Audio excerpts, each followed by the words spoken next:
Okay, hello, Professor Chow. This is my critique for the self-directed final project.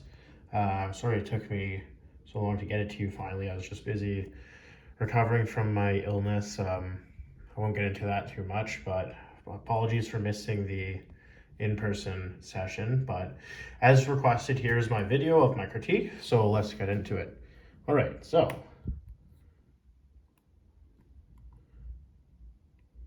come on. Okay, so for my final project, I decided to not go with the pollution idea. I honestly just didn't have enough time with all my courses coming to an end right now and final exams and everything. But I did have Maureen McNeil to rely on, and she let me come by to shoot some images. I still need to go back and get a few more images of kind of her lifestyle, but here I have prepared 16 images. I know the project is supposed to only be 15, but I just wanted to kind of give you an idea of what I'm shooting right now. And I wanted to say that I'm going to add some aspects of her everyday life into the documentary too. So maybe if you had some ideas of what would be kind of meaningful to add and what would kind of be the best choice for, some shots of her everyday life. All right, so let's get to the first one. All right, so in this first image, I just wanted to get Maureen and her painting. Basically, there's some nice colors in there. And I was shooting on a high aperture the whole time because it was inside and there wasn't any natural light. But I did have a flash from the flash exercise. So I tried to use that sometimes, although I haven't exactly mastered the flash, so I wouldn't call them exactly, perfect, but the flash wasn't used on this one. This was just with an adjusted aperture. And then I also adjusted my ISO and my shutter speed to kind of let in as much light, but also taking your advice from earlier in the course to reduce the ISO as much as possible so I don't get a grainy photo. So in this one, I kind of focused on color again, and also there's some movement in there, and the lines and whatnot. There isn't really much depth. It's pretty flat, but I kind of wanted to just get some action shots of her painting. She was using a sponge to paint, which I thought was interesting, because you usually think artists use a paintbrush, but here she uses acrylic paints, and she was using a sponge to get the desired effect that she wanted on the painting. Okay, so this shot, I thought I wanted to use it because I thought it had some depth, and I wanted to capture kind of the chaos that goes into her whole process of making images. Sorry, of painting, painting paintings and whatnot. It's kind of like the paintings are perfect, but everything around it is just this kind of messy, chaotic area. There's paint everywhere. There's, tools everywhere, also covered in paint. The bucket of paint brushes back here, it's covered in mixed paint and basically gray, And then also thought that, keeping her in here as the human aspect kind of said more as an image opposed to just kind of a messy table. I felt like keeping her in there and focusing on the stuff in the back, giving it some depth. Basically kind of says more like, oh, this is the artist and these are the tools they use, and it's like you need stuff like a Dixie cup right there, like interesting things she uses to get her paintings. And then this one, I kind of wanted to focus on the rule of thirds. I hope I did it right, but I thought that her hand was down here in this third of the section, and then you got some information. I focused on her mixing her paint, and then I thought there was also some other stuff around here to kind of give you an idea of what's going on. Clearly this is her mixing palette, and it's not a traditional mixing, like artist mixing palette with that little thumb hole and whatnot where they hold it in their hand. It's just an old canvas that she's decided to use, and she's mixed a bunch of different colors on it. It's pretty interesting because it's on a canvas, so technically it's a painting of its own, but that's just where she mixes her colors and stuff. So I thought that was interesting, and I wanted to include that because it kind of gives a bit of her personality. She's very kind of she doesn't really care too much about materials. It's just kind of the moment and kind of the emotional aspects of painting, I guess, that she prioritizes. Okay, next. All right, here was a. Oh, this shot. She was talking on the phone with her sister at the time when I was taking these photos, and this shot kind of. I wanted to get a shot where it just kind of showed that she, even though what she does is kind of difficult and intricate and whatnot, and it's a talent that takes years to master. She just kind of does it like it's second nature, and she was able to just have a full conversation on the phone with basically without like not even really paying attention to what she was doing, but because she's painted so many pictures before and she kind of follows the same style, she is so comfortable doing what she does that she just she can basically subconsciously complete the picture without uh, having like complete dedicated attentions. I kind of thought like I wanted to kind of I think I could probably capture a bigger picture with more emotion, but I think I wanted to capture basically like her talent and how like she can basically paint um, whenever, wherever, regardless of the mindset she's in, because that's what she does and that's what she's good at.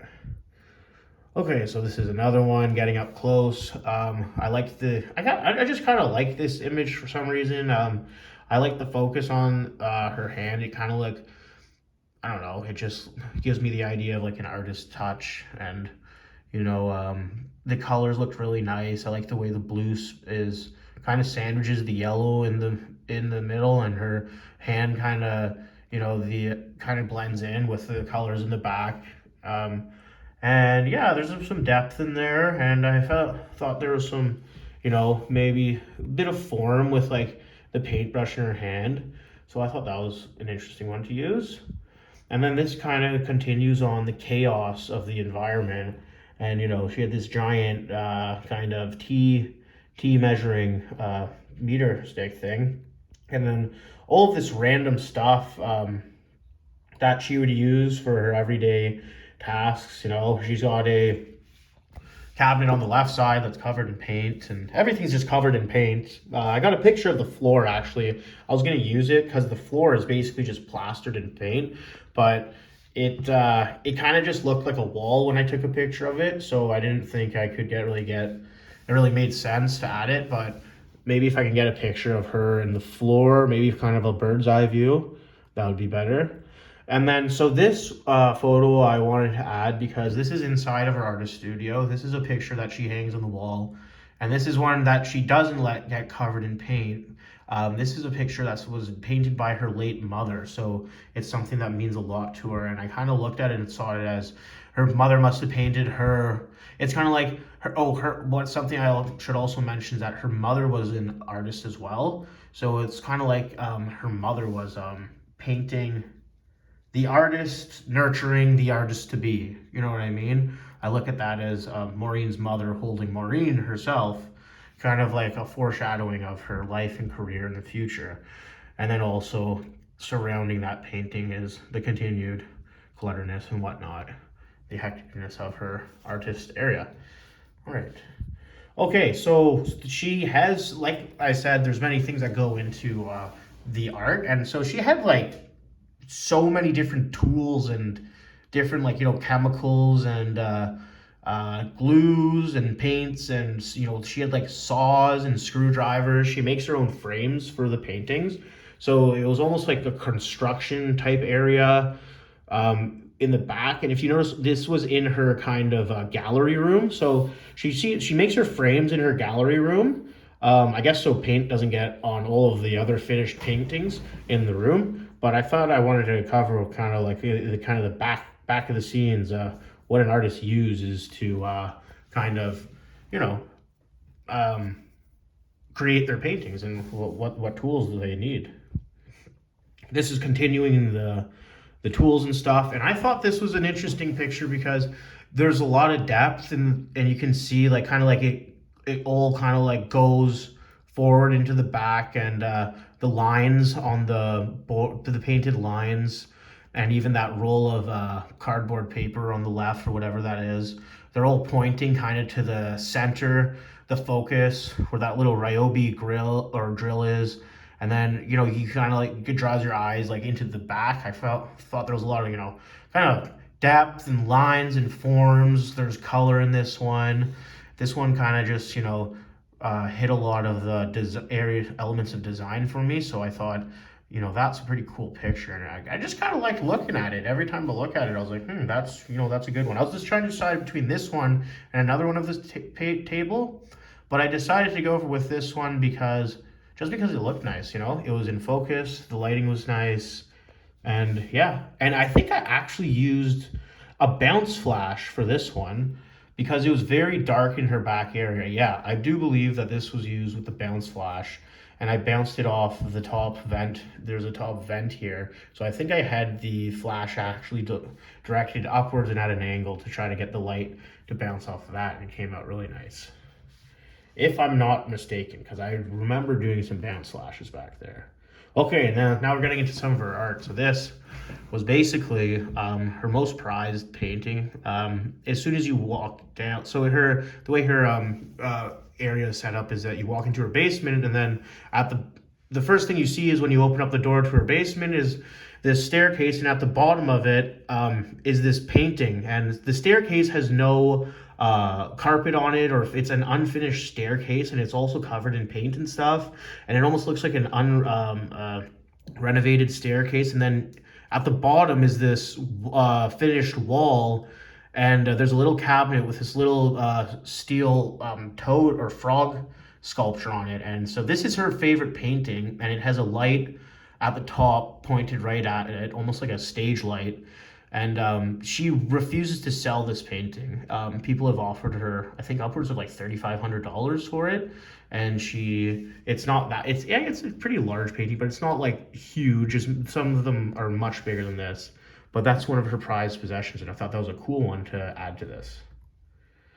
Here's some examples of her art. So this is a piece that has been sold and is packaged for shipping. So before I kind of showed you something she's not willing to give up, and then this is kind of some stuff that she is willing to give up. This one, I kind of tried to focus on shape, but with in mind that, you know, my aperture was still pretty low, so it's kind of hard to flatten out the image.